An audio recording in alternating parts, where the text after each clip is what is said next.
All right. Good morning or good afternoon to all of our attendees, depending on where you are.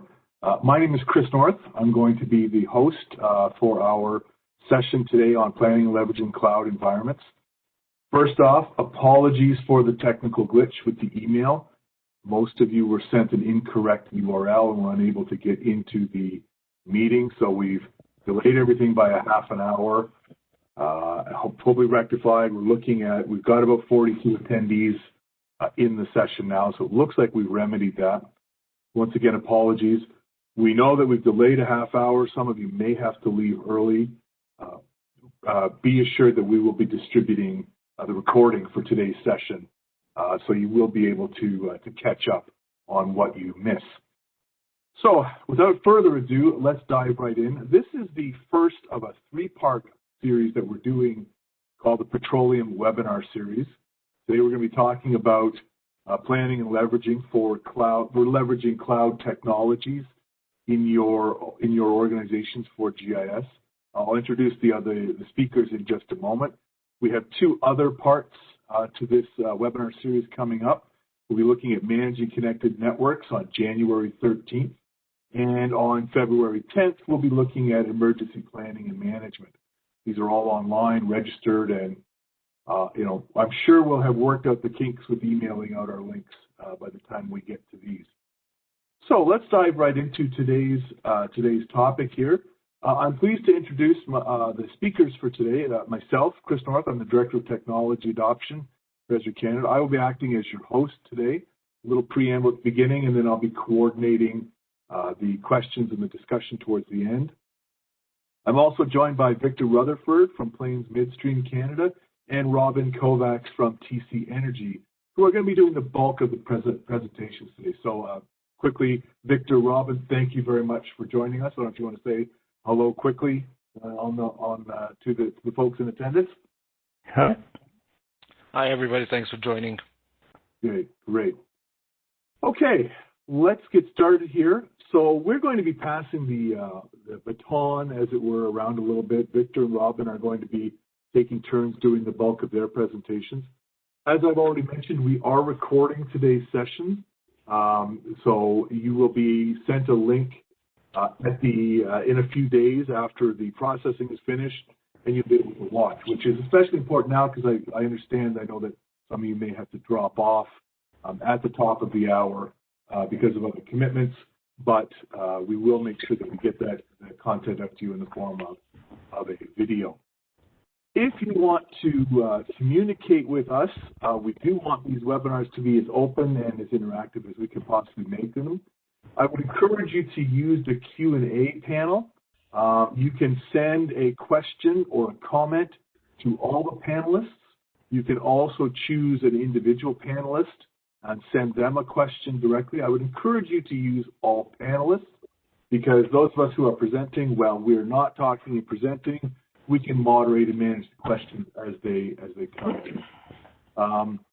If you can't see the Q&A panel, you should see a little icon with 3 dots on it in your WebEx web client or Windows application. Just click on that, and then you'll see the QA panel. That should open up a little window.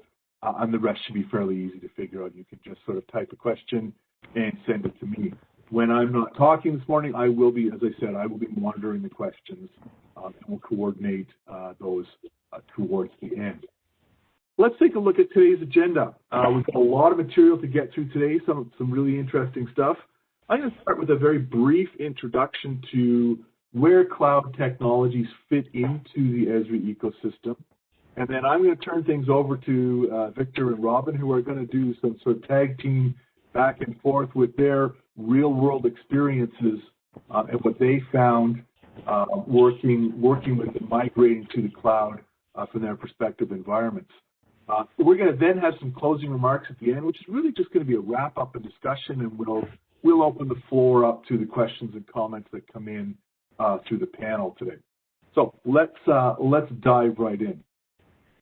First of all, I want to spend a few moments just talking a little bit about what does it mean to run something in the cloud. It means different things to different people, and we sort of want to clarify that. And you'll see as we go through the examples today, where are we sort of fitting in. The first and simplest way to run in the cloud or leverage in the cloud is really to leverage cloud infrastructure as a service offering. That basically means running the GIS software that you run today, your ArcGIS Enterprise, your ArcGIS Desktop Seats Pro, running those technologies not on servers that are in your own server room or under your desk or on your desktop, but actually running those software packages in something like Azure or Amazon or some other infrastructure service provider. That is one way that you can leverage cloud technology. Another way that you can leverage technology is to use platform as a service. That means you're basically building your own applications and your own data sets. You're simply leveraging a set of services. Our developer subscriptions are an example in the Esri ecosystem of platform as a service. There are many developers out there who are writing their own applications, who are leveraging ArcGIS online services, geocoders, base maps, and so on, but are not leveraging any of the applications. They're not leveraging story maps. They're not leveraging dashboards, and so on. And, of course, there's the third option, which is the software as a service model. That's essentially where you completely run all aspects of your GIS in someone else's infrastructure running in the cloud. And ArcGIS Online is an example of a SaaS cloud offering. What do you need? If you think about it, the only thing you need to use ArcGIS Online is a username and a password. You create a dashboard, you create a story map, you publish data sets, you author a web map. That's all being done in the cloud and software as a service. We're going to touch a little bit on all of these today. Victor and Robin are going to talk mostly about their experience in leveraging the first level there, that infrastructure as a service, and the processes that they went through to get that technology up and running. Now, you might be wondering the sort of difference between IaaS, PaaS, and SaaS, and what do they really mean? Let me give you a really simple example. Let's pretend for a moment that you're not in the GIS business, but you're actually in the parcel delivery business. You're running a little courier service. That means that you've got to use vehicles to get packages from point A to a whole bunch of point Bs. Well, you could run this as totally on-premises infrastructure. And what does that mean if you're a car courier? Well, it means that you buy and maintain your own fleet of vehicles. You park and store those vehicles in your own garage. Oh, by the way, you fix the door and you paint the walls in your garage. You also directly employ your own drivers, your own mechanics to maintain those vehicles. You also drive your car until it falls apart, until it's time to upgrade that vehicle. That's the equivalent of where organizations that are entirely on-premise, where they are today with their on-premises GIS infrastructure. Now, if we look at infrastructure as a service, that's a little bit different. Here, you're not buying your own vehicles, you're not buying your own garage, you're leasing your vehicles. You are leasing a garage somewhere. Maybe you're renting the vehicles, you're paying rent on a garage. If the garage door breaks, you don't have to worry about it because it's someone else's responsibility to fix that garage door and so on. However, it is still your responsibility to employ your own drivers. You still have your own GIS technical staff to maintain those applications. You still have your own mechanics in the vehicle example to build and maintain your own vehicles, right? Now, you can shorten those leases on those vehicles. You can get a new car in minutes if you decide that you need a bunch of new vehicles for the Christmas delivery rush. Well, you can rent a few vehicles just for 1 month, and then you can return those vehicles to the rental company. Those are some of the advantages of infrastructure as a service. And the software as a service, well, really, that's just like saying, you know what, I'm just going to use UPS or FedEx to deliver my parcels for me. I'm not going to worry about it at all. I'm going to subscribe to a car service. I don't need my own drivers or my own mechanics. But I have no choice of vehicles. I can't determine what type of vehicle FedEx uses to deliver my parcel, right? I can only drive on the existing public roads and so on. So that gives you an idea of what you can, sort of analogies of where you can think of this. And today, as I said, we're going to be talking really about that infrastructure as a service, and at the end we'll talk a little bit about software as a service and those options for what that means for your organization. Most organizations, I want to emphasize, this is not really an either-or discussion. This discussion is not about when do I go completely from on-premises to infrastructure as a service, or when I go completely from infrastructure service to the SaaS model in ArcGIS Online. Most organizations have all of these types of deployment options that they leverage within their organization. Most organizations are using some sort of a hybrid. So keep that in your mind as we go through the presentations today. We're not here to tell you today that, when you decide to turn everything off in one model, turn everything off in the other model, that's not really what today is.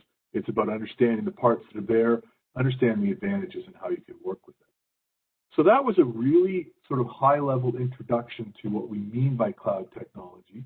I'm now going to turn things over to Victor, who's going to carry on and talk a little bit about his experiences today and so on.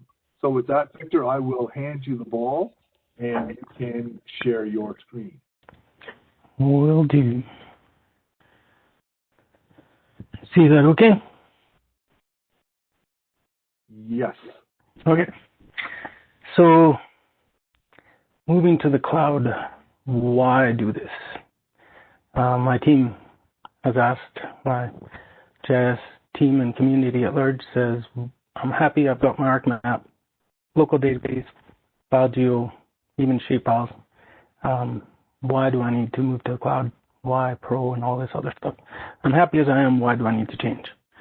And so I'm hoping today from this talk you'll get a couple of things. One is an understanding of why this is beneficial to you, and not only an acceptance or a onboarding of it, but a wanting. You're going to want to move to the cloud because it has so many benefits than traditional methods of offering GIS to the enterprise. So one of the main things, traditionally, we've had to buy servers up front. You have to live up to your capacity. There are a whole bunch of architecture classes you can take from Esri to plan and design your environment that'll meet the needs of your user base. Unfortunately, those needs are going to change. They're either going to go up, sometimes they go down. You can always size up at a cost, but it'll be harder to size down if demand weakens. And so it's very hard to do that in a traditional sense where you purchase or lease the servers. You're stuck for a certain amount of time. So the cloud offers that.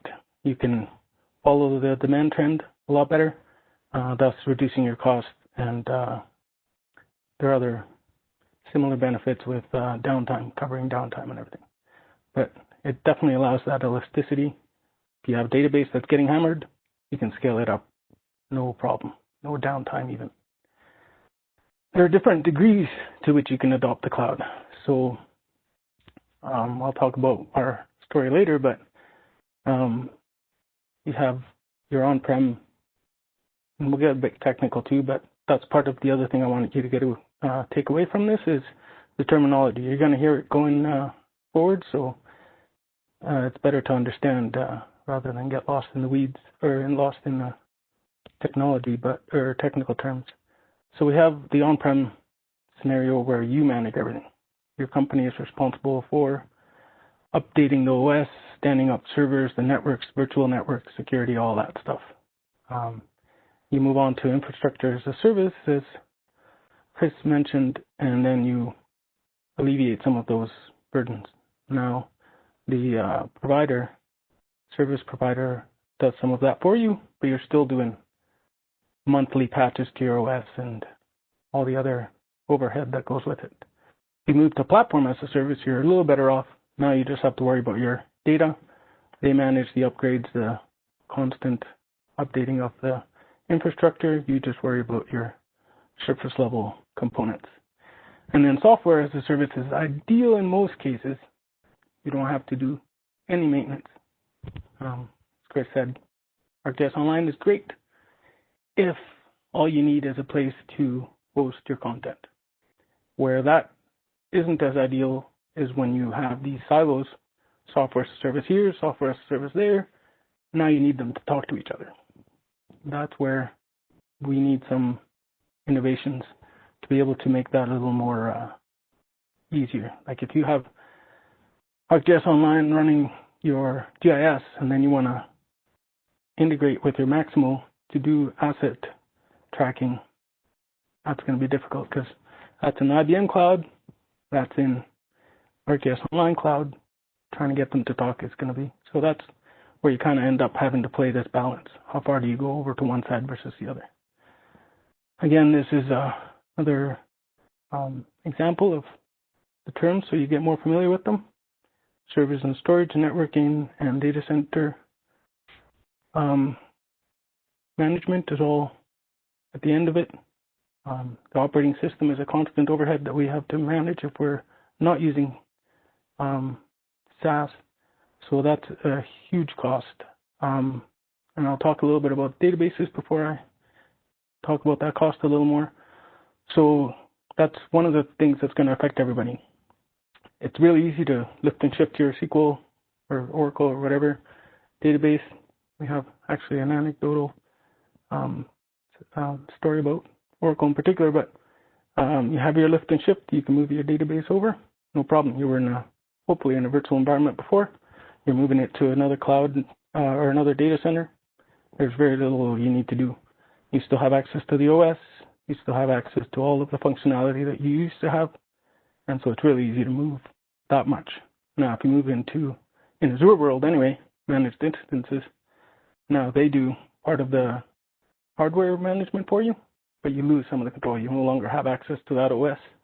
You have different capabilities in the SQL side, and the whole user management is very different.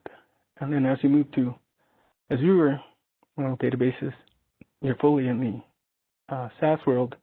They manage everything, but again, you're very limited into the capabilities you're used to having as a DBA with your databases. So there is some adaptation to do, but in most cases, it's well worth it. So to bring that point home, we used to have physical servers. Chris mentioned old mentor of mine, when we used to have to reboot the Oracle database, we'd have to go to his office and go and power off and power on the server under his desk. And then we moved up to having a local data center in E&Y building by Eau Claire. And that was work of art, that thing with cooling, racks and everything. But it's hard to, costly to maintain that kind of infrastructure. And so, like our leadership at the company have said, we're in the pipeline business. We're not in the software business. We're not selling software to make money off it. We're not in the infrastructure business. We're not leasing this stuff. We're in the pipeline business, so let's focus on that. And so that's why we're moving away from that, focusing on our core profit points. So you have to function as a hybrid for a while. And again, the ideal scenario is software as a service with some caveats about integration points. Once you realize that you need to do that, that was again, I'll talk about our story a little more later, but we had a choice to make. And so when we went to decide who was our service provider of choice, it was a 50-50 toss between Amazon and Microsoft. They've led the field in this area for a long time. And the only reason we went with Microsoft over Amazon was because we had a lot of Microsoft licensing already in place that would result in savings down the road. And we were decidedly a Microsoft shop even before that. We generally, when a choice came up, if Microsoft provided it, we would choose that, like SQL Server over Oracle and Office and everything. So it's not really an easy choice, but it made our choice for us anyway. Our globally available everywhere, both offerings, so that didn't really have any impact. But again, it's dependent on your scenario, what you choose. The other thing was expertise.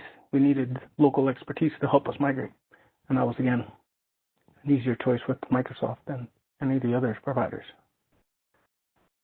Before we go into our own stories, we're doing questions. Hand it back over to Chris. No questions have come in recently, Victor. So let's just carry on. Okay. I guess if you want to make Robin the presentation, he can go through his part.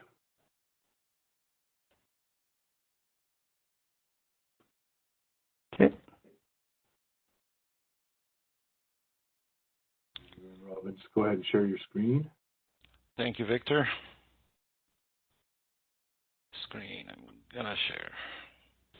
Please let me know if you can see it. Yeah, and I'll just, while you're getting set up there, I'll just remind everyone that the Q&A panel is open. I am monitoring it here, so if you do have a question, by all means type it in and we'll get it asked and answered here. All right. First of all, thank you all for joining. I think I said that before. I'm gonna walk you through one of our unique case, what we had to do to actually get this up and running and enjoy some of the benefits of it at this point in time. Thank you, Chris and Victor, for giving us the why. Why do we need to do this? In our unique case, it was a totally different story.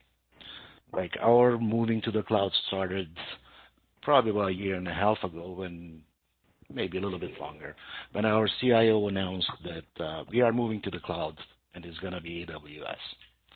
So we didn't have much of a choice in it. What choice we had is get on the bandwagon and start working with it. I remember way back when talking to Victor about it, is like, hey, we are moving to the cloud. What do we know about it? Nothing. So what are we going to do about it? Well, let's learn it. That's pretty much the only way how we can adopt our particular technology, which is GIS, into the cloud, by learning about the cloud and see how can we fit it in. So let's look at what we were dealing with. What did we have to move? What did we have to plan for? Our environment consisted of, I'm just talking about production environment at this point in time, consisted of 6 application servers. Unfortunately, they were old 2008 servers at that point in time, and we were running ArcGIS servers 10.3.1. We had 2 SQL server instances with SD 10.2.2 version. We had an FME server in our system as well, which was 2016, that was running approximately 200 workflows on nightly basis to allow us for data updates. We also had to worry about 35 to 40 ArcGIS desktop applications that were still 10.3.1 at that point, and that were used at that point for direct data editing in a geodatabase. So this was our current state in January 2020, and we've been told that, yeah, you got to finish it by August 31st. That's your mandate. So let's look at a picture of what it looked like. This is what our environment looked like. You see the servers, you see the versions, and what we had to deal with. Like our users, they are accustomed, or they were using something called GeoFind. This is our web application solution that for which we probably have 200 to 300 users on a monthly basis, like regular users. On the GIS data management side, that's where those desktops were coming in that I was mentioning earlier, that needed direct editing capability into the data management database. Normally, when you move to the cloud, this comes after many hours and many months of learning. the easiest way to accomplish this is to do something called lift and shift. Basically, what it means that you copy your existing in-house environment and you just generate or move it over to the cloud infrastructure as is, without no changes. However, we did attempt that, and we found that we ran into a couple of roadblocks with this. It wasn't actually working the way we expected it at all, and also the fact that at that point, most of our applications were a couple, 3 years behind by vendor-supported versions. This applies to SD 10.2.2 that I mentioned earlier. We tried contacting Esri or asking their help with it, and the first thing we've been told, 10.2.2 is no longer supported, so you need to upgrade at least to 10.3.1 or 10.4 before we can actually help you. Well, that's a big roadblock, so what are we going to do? Well, we took another look at our environment and determined, we are so far behind. Our only option is to actually do a rebuild as opposed to a lift and shift. Now, what does a rebuild require? Well, it requires building the infrastructure, building the VPC. VPC stands for Virtual Cloud, Virtual Private Cloud, which basically is just network domains and subdomains that we need it for, and then building out our new application servers from scratch, because we were on an unsupported version, which was 2008 servers. Well, if you went that far, well, might as well upgrade and get up to date with our application servers, like the ArcGIS servers and the GeoCortex servers, both with the FME server and many components that are really not visible. So what did we decide to do about it? How are we going to do it? Well, we looked at staged versus Big Bang. Like Big Bang, we do everything at once and we switch the users over. However, the risk is quite great taking that approach. Also, we weren't quite sure how to address it. We had something in mind. We had a sort of a plan in mind, but we figured, and thanks to my manager, Lyle, he actually said, why don't we consult with all our vendors and take their opinion in account how to do this? Well, sure enough, it sounded like a good plan. So we contacted Esri. We had Simon Bickert come in and review our plans or what we were intending to do at this point in time.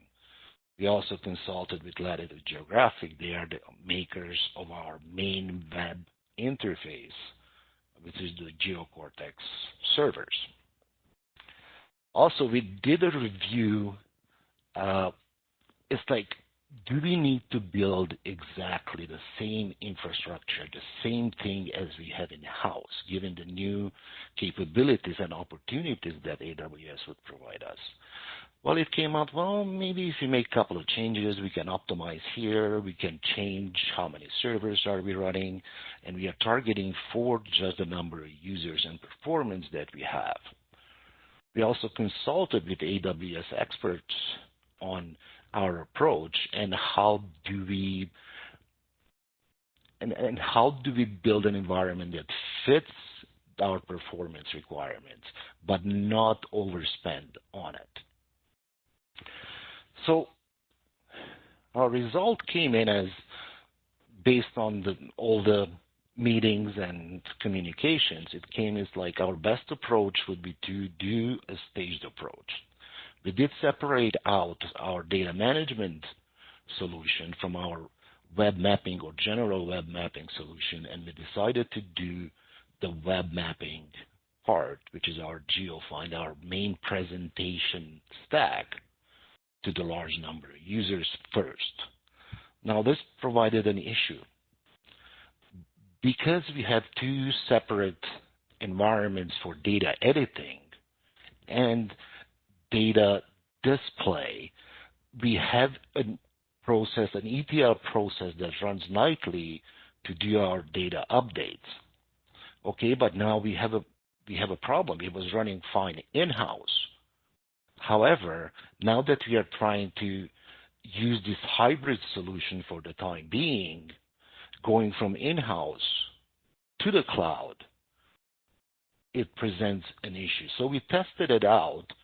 Luckily, FME handles the latency fairly well, so we were able to fit it into our update window. We have an update window that we can use probably for about 8 hours a day. We were running close. We were finishing within about 7.5 hours. And we said, okay, up until we finish the data management side, this is a workable solution. Let's move on. Then we had something happen that we did not expect. Our main connection to AWS, the fiber connection, got caught somewhere in northern BC. It means that our connection went back or defaulted back to our VPN connection, which is a lot slower, and we were no longer able to do our updates. So back to the drawing board. We are in trouble here. We don't have the capability to do data updates. How are we going to fix this? Like, our users, we can't afford running for 16-hour data updates for 8 hours of data display. Went back to the drawing board. How can we do this? Well, we came up with a solution. We built a temporary data management database in AWS where we would copy up a database image and do a refresh into it, which is a lot faster, and do our ETLs inside of the cloud already. This worked great. It took us down to actually 5 hours of update time, as opposed to what we had. It was better than in-house by an hour and a half. So, great. Provided us the ability. Let's move on. Let's address the data management side. Now, on the data management side, we had the issue of, well, we can move the database and have our clients working locally. We needed a solution there that we just didn't have at that point in time. I'm not going to get into this aspect because Victor's going to talk about it right after this. But I just want to show you the final solution, what we ended up with the total rebuild. This is what we ended up with, and this is what we have today. Taking advantage of the fact that we could run more powerful machines in AWS that we had available in-house, we reduced our environment by half. I'll go back and I'll show you the difference what we had here. Now this, we were running 4 ArcGIS servers, 2 GeoCortex servers in-house because of the limitations of the hardware that we had in-house. Going back to our current state where we are today, we are accomplishing the same task with half of the stack, like 1 ArcGIS server or 1 GeoCortex server and 2 ArcGIS servers. Now we looked at that, it's like, okay, we reduced the number of machines. What else can we do to actually improve our ability of deploying this application without having a major impact or having to take outages to our user base? Well, we started reading a little bit more. Okay, we have hardware available now whenever we need it. So we decided to build a green and blue deployment methodology out. Same amount of servers as we had in-house, but now effectively we have 2 environments. We can deploy anytime to our non-production server our updates, fixes, corrections, and effectively switch over within minutes by changing our DNS aliases over, flip the switch, most of the time deployments are done, like actual deployments are done within minutes or probably less. By the way, before I forget, I want to say thank you to my teammates for making these diagrams. This wasn't my handwork, to Ellen and RD, for making this presentable. So anyway, thanks, Robin. This is from a high-level approach. What did we have to do? Where did we started? Where we are today? And what did we accomplish? And where do we feel that we are today?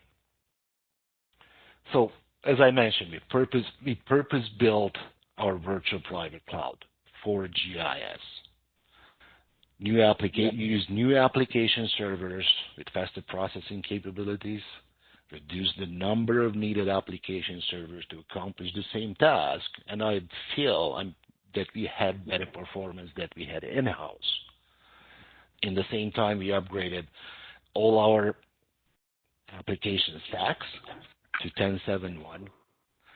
We also separated ad hoc workflows because now we had the ability, we didn't have to request, or we had the ability to build new databases as we needed. So we separated the ad hoc workflows from our main presentation layer by creating a read replica for the web mapping stack where we can control performance as we need it. And also we provisioned the stacks for green and blue deployments ability. This is where we stand today. Any questions from anyone? Did anything came in? Yeah, Robin, one question did come in from Alok for you. The question is, what was the resource requirement from TC? I guess your IS and your GIS teams and Latitude and the Esri team. So how many people? I guess they're asking how many people were involved. You mentioned some of the names. In actually building out the stack, there was a fairly small number. Like we were 4 people effectively working on it. Now, this doesn't include the consulting from Esri. As I said, Simon Bicker doesn't include the consulting from the AWS resources. But the effective work, we've done most of it ourselves. Great. Yeah, that's everything that came in so far. So thanks, Robin. That was great. Okay. I guess, Victor, back to you. Okay, I'll start sharing. Hang on, give me a second. Robin has to give you the ball first. Yep. Fancy system.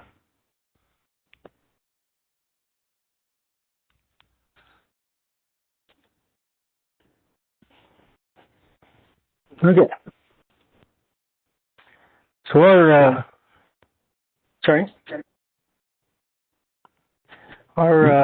trip was a lot less eventful. I do want to emphasize, though, probably from our many beer sessions discussing these infrastructure environments, we both totally saw the benefits early on of the blue-green, you called it, environments where you always have a parallel environment. You upgrade that. It used to be back in the old days where it was like, okay, we're upgrading. No plans this weekend because it's going to take us all weekend to upgrade. So now we always have A and a B. We just recreate the environment, upgrade that, DNS switch, and all our endpoints are covered. So, yeah, if you're not doing that, it's a great way to go. But yeah, for us, we were already on 10.6, I think, at the time. 2014 or 16 server, 12 or 16 server. So no issues, just lift and shift. We had everything was already in a local data center. We had 2, and that was our incentive for moving. Was we had 2 local data centers we were already using for failovers and everything. One of the leases was coming up, so our department was like, hey, what are our options? Let's make our secondary the cloud and do a slow migration over with, the systems that are easiest to move first. And the way we were positioned with GIS, it was easy for us to be front of the line there, and we migrated over, had a couple of learning things. It wasn't too bad. The main one was performance. So we found as long as we were accessing the local data center from a local client, we were great. If we were accessing the new cloud environment with a virtual client also in Azure, everything was great. But if you tried to do it across, it was terrible. The performance was unacceptable. It made working with the environment, the stack, just unbearable. So we quickly learned that. Not only applies to the clients, we told the end users right away, especially the GIS team, the core team, because they're the only ones who. So we migrated all our non-core, which was our dev, test, QA, and all that, over to the Azure. So they were the only ones affected at this point because they were the ones accessing that. Everybody else was still on the local data center hitting that, and so everything was good for them. So we told our core team, don't access things, and we gave them BDKs, like virtual desktops for each one of them so that they could access it if they needed to, so they didn't have to suffer and lose productivity. So we taught them earlier on, don't do that, and we gathered statistics to make sure it wasn't a perception issue or some other parameter that was causing it. Even our web maps, we had dashboards where the local environment we were accessing it from would come up quick. That's our prod comparing data load that's coming in, comparing it to one that's in test that's been updated, and you could see that the other one would take forever to load, so it was just unbearable. The other place where this hurt us was we had a benefit before where Arc Server, you're allowed to redirect an MXD that you're going to publish as a service from prod to test. So automatically you don't have to have multiple MXD versions depending on whether you're pointing to prod or test. The server automatically says, okay, you're trying to access prod by your database connection, but we're publishing in test to make changes, updates, something else that we're playing with. It'll automatically redirect to test. However, if you're doing the publishing and you're in this scenario, when you're trying to publish, you're hitting from your client who's going to eventually point to test, but unfortunately hitting prod, so you're getting that lag, that problem. So this did cause us a bit of issue. We had to mitigate. So we'll come to this is the redirection here. So your connection string says prod here, and it says normally this is checked, so it's always the same, but you have the option to uncheck it and put a different connection string in. It's been very handy. So eventually the missing piece that we needed was that instead of having a virtual client, virtual desktop built for every user, we needed a common client that everybody could access across the company. And so again, we were front of the line. So this will eventually have a GIS desktop, general developer one, general office one, different images, because these are all pools of resources, but they're sized depending on the demands of the system. So for GIS, it's very graphic intensive. So these virtual desktops that are spun up are very powerful. It's like the equivalent of having one of those not mainframe, but beasts of a machine we used to have in our desks before. So here you can choose what you want to share across the wire. I could do a demo, but figured this would be faster and safer. You can access it not only from a regular client, but also from the web, and it's easy to switch back and forth as soon as you access it from another. If you're at home and doing something, you take off on the car to pick up the kids and you want to work while you're waiting for them to get out, you can access it from your tablet or phone or whatever, and it'll be the exact same session that you had back there.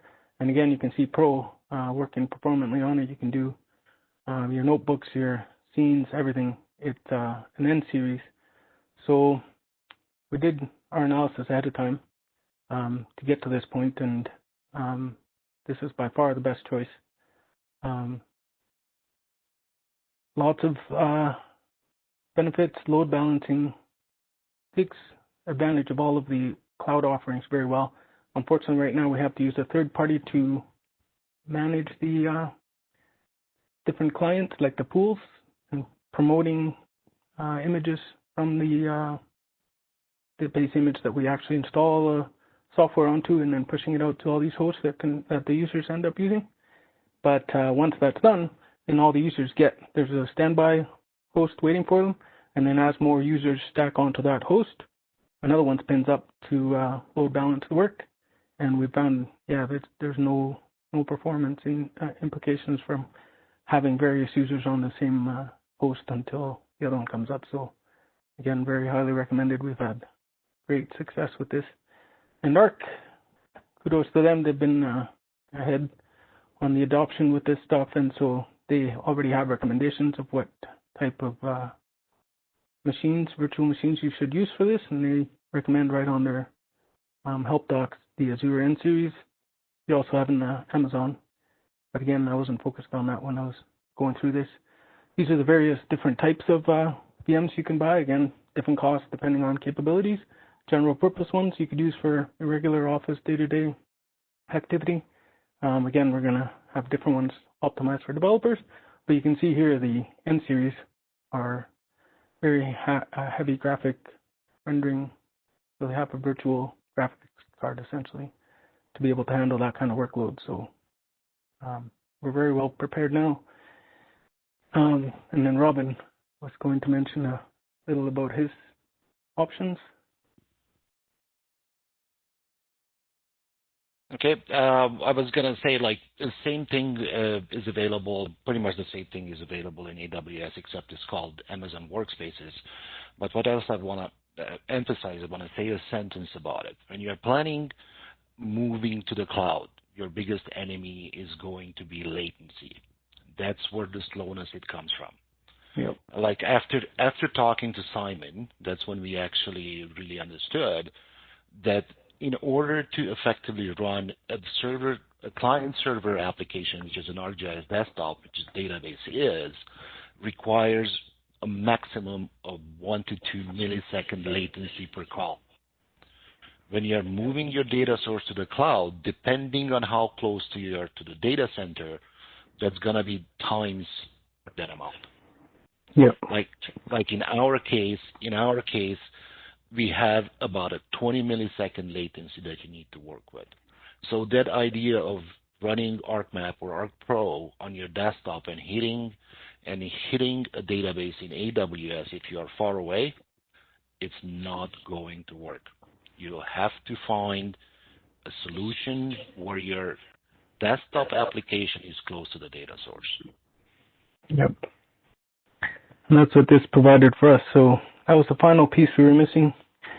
We needed to move everybody over to the new data center. And like you saw, there are regions globally. So now our failover, disaster recovery plans and everything are covered with a single provider. We no longer need the local data center, although we're going to be running in a hybrid environment for some time until legacy apps catch up with this.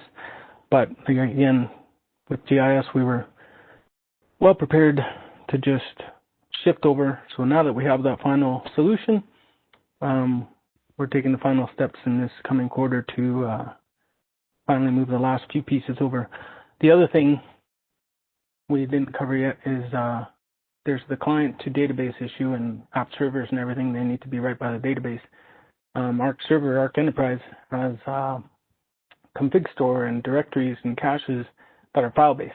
And as far as I've seen, there is no equivalent of a file server on Azure. I don't know if you found the same, Robin, but that's something that you do have to overcome, and there are a few different ways of doing it. We're about to benchmark or stress test a few different ways, but it looks like there's this thing called a storage account that allows you to build blob storage, file storage queues, and table storage. And if you create a file storage, it's very much similar to what a file server would do. But then you have to allow connectivity between that resource and the server.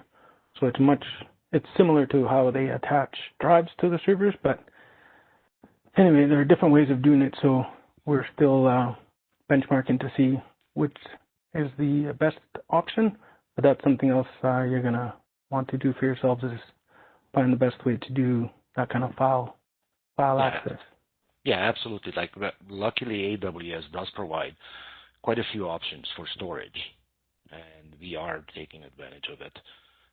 It's same thing, like, put it in a simple way. Like, if your MXD, for example, is in your in-house data store and you're accessing it from an AWS machine, you'll notice the slowness. There is just no way around it. Yep.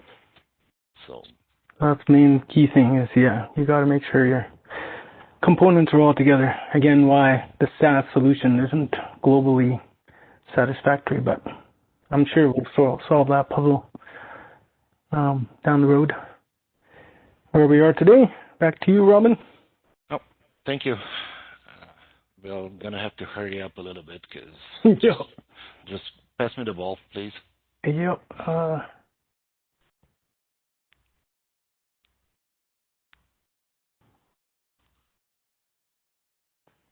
Okay. Robin, go ahead. Oh. Didn't get it yet. Dropped it. Oh, I see. Should I go long? Should I go long? Yep. Nice spiral at you.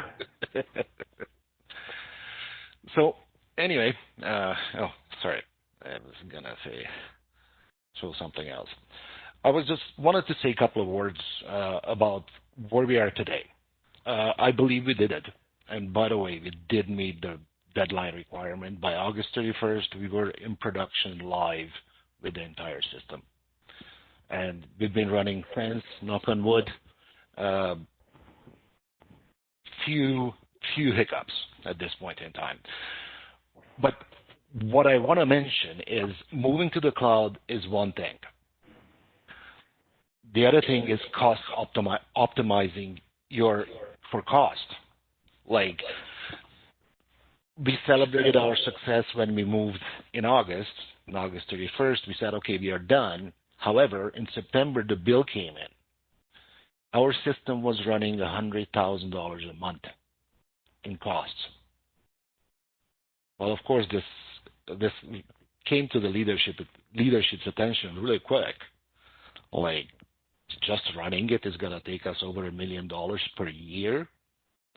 Well, once you are there, it doesn't mean that you're done.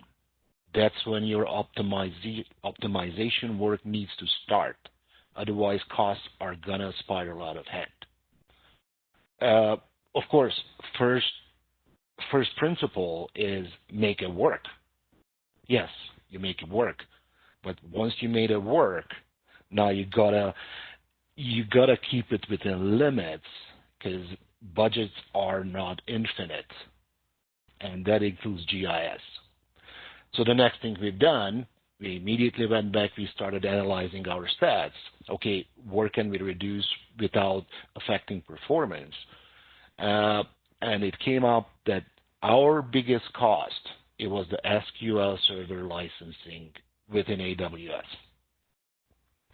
So we started looking at it, and we fine-tuned the performance of our machines because they are licensed per core, and we found a way to actually take down our original installation to 1/3 of the resources, like number of cores and memory we are using, effectively reducing our cost by about $45,000 a month with the same performance. However, we are far from being complete. There is more work need to be done. However, we have a lot of tools available, and this is why I minimized my presentation. I wanted to show, in case not everybody is aware of it, what are the things that we have available today, or tools that help us accomplish that. Like, here I'm showing a list of all our databases that we are employing within production. You notice at any given time, I can tell the the load on my systems, on my individual databases. You can tell that this is the active one that's being used in production. You can notice the CPU usage based on time. It tells you like data in, data out, that those all play into your cost estimates, how you need to work with this. However, this was just a quick view. I don't want to get into detail because we are running out of time, and we got to give some time back to Chris for sure. There is something similar available for Victor as well in the Azure environment, if you want to say a couple of words about it. Yeah, no, this was actually one of the main tools that really helped us get buy-in from at the exec level. It's really easy to use the monitoring and the tools that the cloud providers give you to be able to show exactly what your usage is, your savings, more importantly, the ability to turn things off and on if you're not using them. All that shows up pretty easily in these reports. We use Power BI, and we have all these dashboards ready for the execs to be able to see exactly. You can filter it by department even to see the cost that they're accruing or saving at any given time. And the monthly billing and everything, it's much easier to catch any red flags and go, oops, the development team left the whole environment on over Christmas.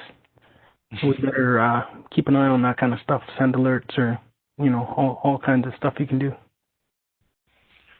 Okay, and this leads us into how can Esri help us with improving our cost-benefit ratio while running in cloud environments.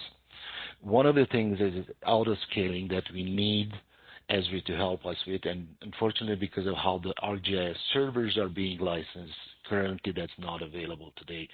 We got to target the maximum usage levels. And then the multi-availability zone failover always on databases, SQL databases don't seem to work with the ArcGIS server at this point in time. Also, given the fact, as I mentioned, that our biggest cost is SQL server licensing in AWS, we need ability to actually migrate to native solutions, like one of them is Postgres within AWS that would cut most of our costs surrounding licensing. Also, you want to talk about this, Victor, the last point? I was laughing because of, I think we had that discussion with Chris earlier on where Esri's going back and forth with providing a database environment agnostic geospatial capability and then going back to native, and now it looks like we're back at needing it again. But yeah, the last part is mostly to do with that green-blue environment scenario where I think you guys have, and your company, Robin, a third-party tool that does that rebuild of the environment, whereas we have to more manually recreate the environment every time. So if that was easier to do, like, we discussed with Robin, we want to restore prod over test or dev for database. That's easy. SDE has no tie-ins to the previous environment. The good thing is Esri doesn't have any tie-ins to the IP, so the moving to the cloud was really easy. The IPs didn't matter as long as the server name and or alias is held. That was all great. But we need that at the portal level. We have content and objects. Item IDs change, and there are a lot of hooks in there anyway, even with just the config star for get portal. We need that to be a lot less coupled with the environment that it's in so that we can port it without having a lot of hassle, because that takes a lot of time, which would be beneficial, especially in this cloud environment, to be able to just spin things up. All right. Thanks, everyone, for sticking with us so far. At this point, we're going to hand it back to Chris for closing remarks, and maybe he can give us some direction on where Esri is planning to go, or how to help us with this, or they even can or not. Thank you again. Talk to you later. Great. Okay, thanks, Robert. If you could just give me back the ball, and I'll just... Yep, that's what I'm trying to do, but I keep dropping it. Well, we can just, we can just leave it on your screen there because it's the same slide on mine. Okay, all right. So I'll just share my screen here. So here's more or less the same that Robin and Victor had up. So I'll just wrap up here. In case we run out of time, Robin, Victor, thank you very much. Great presentations today. Thank you also to the audience for joining us here. The path forward is that, everything you guys said is exactly right. These are things that we're working on. There are some things coming down the pipes, which will help some of these. Certainly in terms of the ability to scale and have more high availability will help. There will be, starting at Enterprise 10.9, we are going to be releasing for our Enterprise Advantage customers, they'll have the ability to deploy Enterprise using Kubernetes. So you'll be able to go bare metal and containerize your ArcGIS Enterprise components. And that's something that's really going to help. The auto scaling is kind of that's something we are working on for Enterprise. It's a nut we've cracked in the ArcGIS Online world. And it's something we're working on cracking in the ArcGIS Enterprise world. We do work very hard at trying to keep our enterprise and our online capabilities in step. And as things develop in one, we try to move it over to the other and so on. Case in point, we talked about just before the call about the new velocity technology. That's an equivalent capability now in the online SaaS world that you previously only had with GeoEvent in the enterprise world, and so on. So we need to hear from you, folks like yourselves and folks like people on the call about where we should prioritize our development. And yeah, Victor, your comment earlier about how we were joking around about how, we think back to the olden days where we had the SDE piece of software because there were all these different kinds of databases that people wanted to use, so we needed that kind of, that middleware. We used to get teased about our middleware at Esri, and so we got rid of it, and we had all the direct connected databases. And now we've moved to multi-platforms, and we need a middleware piece back. So it's kind of interesting. But do keep the feedback coming. In the interest of time, I think I will try to wrap up. So hopefully there was a lot of valuable information. Thank you those who had the questions. We'll sort of feel free to reach out to us afterwards if you do have any questions that we didn't get to. We covered a lot of information here, really valuable stuff. So thank you very much to the presenters. We'll leave this screen up for the webinar so that you can quickly jot down our emails if you need to follow up with any of us, any of the presenters today. So with that, at 3 minutes over, I will thank everyone for joining us here today. Apologize one last time for the technical glitch at the beginning. Once again, thank my presenters, Robin and Victor, and thank you for attending today. And with that, I will sign off. Thank you very much, everyone. Bye-bye. Thank you, everyone. Bye. Bye.